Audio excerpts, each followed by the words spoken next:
If you want to modify your results, click Assembly button and everything is laid out here. You may want to say that light fixture A needs a little more man hours, so you can simply just type over and make it be whatever you want it to be.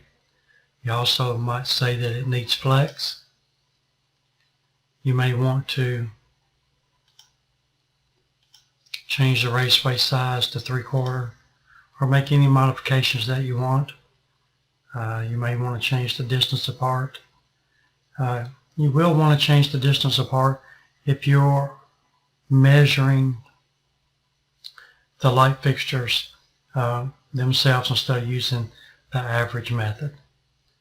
You may want to actually just change these to 1.